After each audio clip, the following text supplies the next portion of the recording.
Tiri kufambira mberi nedzidzo zvedu Bible Pfupiso. Nhasi tiri pachitsauko 14 chebhuku raZvirevo. Ndini wenyu mufundisi Makiwa, tinokuchingamidzai. Nhasi Solomoni wachinja mupuro, waimbotaura nemwanakomana wake, akambotaura nevana. Iye zvino ave kumudzimai, atanga nemukadzi pana. Mukadzi mumwe nomumwe wakachenjera unovaka imba yake, asi benzi rinoiputsa namaoko aro. Ameno kuti achisi chokwadi here ichi. Maoko edu aya ndo anovaka imba, asi tinoputsa futi nemaoko iwawa. Maitiro atinoita anoita kuti musha uparare. Mutauriro nemafambiro edu anoita kuti musha uvakwe. Zvinobuditsa pachena kuti vakuru kana vachiti imba mukadzi, musha mukadzi, zvinoreva kuti musha kuti uve nechiremerera, mai munenge muchikontributa mune zvamunoita kuti musha uite zvakanaka. Saka tofanira kunamatira pfungwa iyi kuti uve mai vasingaputsi. Pane vamwe vanhu vakuzvidemba izvi zvinoabuda mumba.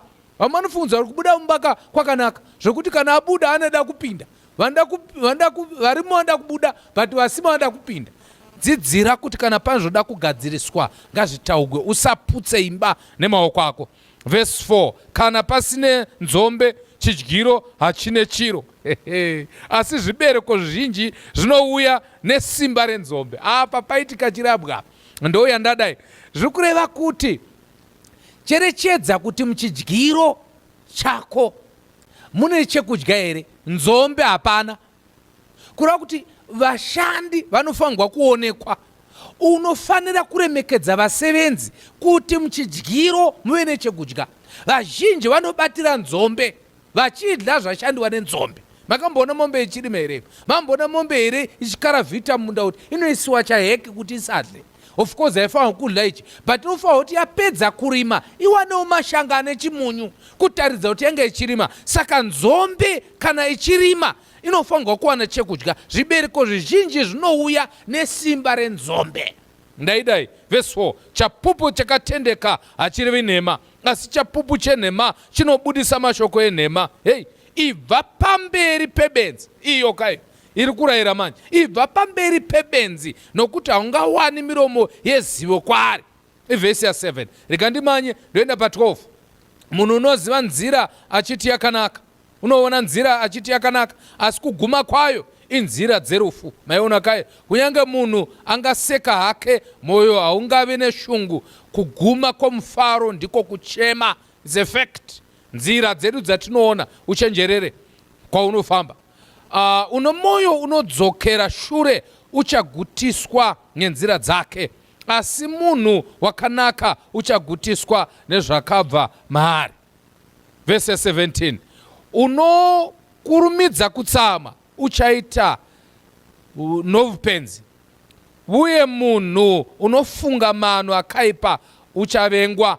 Iyi yandishamisa pakuti dzimwe dzinoti chakaipa zotaura chakanaka, but iyi iri kutaura ichiwedzera vanhu.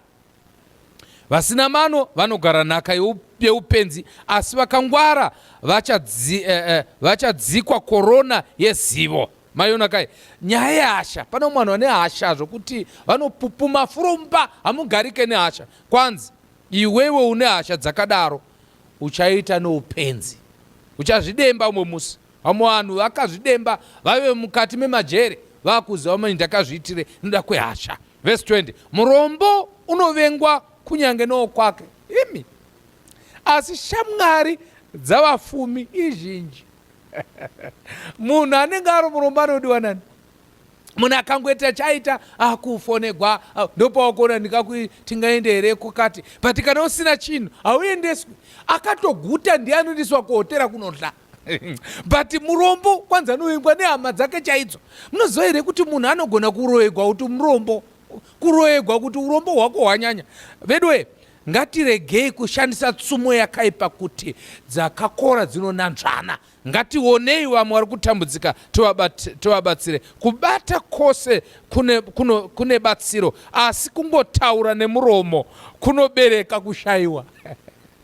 Mabusiness plan atinawo hadiregerewo naMwari. Pane mwana anoronga akati akakurongera kuti zvigodai, but chabuda hapana. Kwanzi kungotaura hakubatsiri, but kubata kubata kui zvawataura izvi chiitaka huku dzinoita ukaida iyi ukaipa gavakava ipa gavakava ka mazvonaka. Verse 27, kutya Jehovha itsime roupenyu kuti munhu apukunyuke pamusungo yerufu, ndo vhesi ya 27. Verse 29, une mwoyo murefu une njere kwazvo, asi unokurumidza kutsamwa unowedzera upenzi. Iyi nyaya ichainamatirai. Unotova kunzi hai ndine mwoyo mupfupi, seune mupfupi wadii kutora murefu, ina handitani kutsamwa, uchikurumidza kutsamwa. Kwanzi vane mwoyo murefu.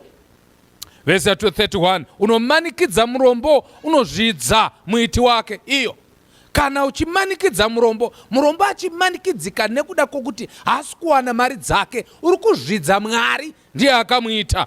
Vhesi ya 34, tipedzise, kururama kunokurisa rudzi, asi zvivi zvinonyadzisa kurudzi rupi nerupi. Mambo unofarira muranda unoita nouchenjeri, asi unonyadzisa uchatsamwirwa naye. Mwari akomborere kuverenga kweshoko rake pamangwanana ano. Kuda kuti tinamatire nyaya yehasha, timbonambanira nyaya yeutsinye, timbonamatira nyaya yekuvengana neyekusarudzana, nyaya kusaitira vamwe zvakanaka, nenyaya yekungoronga zvinhu zvisingafambi. Maplanzi anenge mabhuku ngaamboonekwa zvinhu zvichifamba. Handizivi pako, but umwe neumwe anofanira kuona pake kuti pake ndepapa. Mwari agomuitira zvakanaka. Ngatinamate. Ishe tomunamatai mangwanana, tokutendai kuti muri Mwari, hamupiwi chifufuro kuti mubatsire vanhu.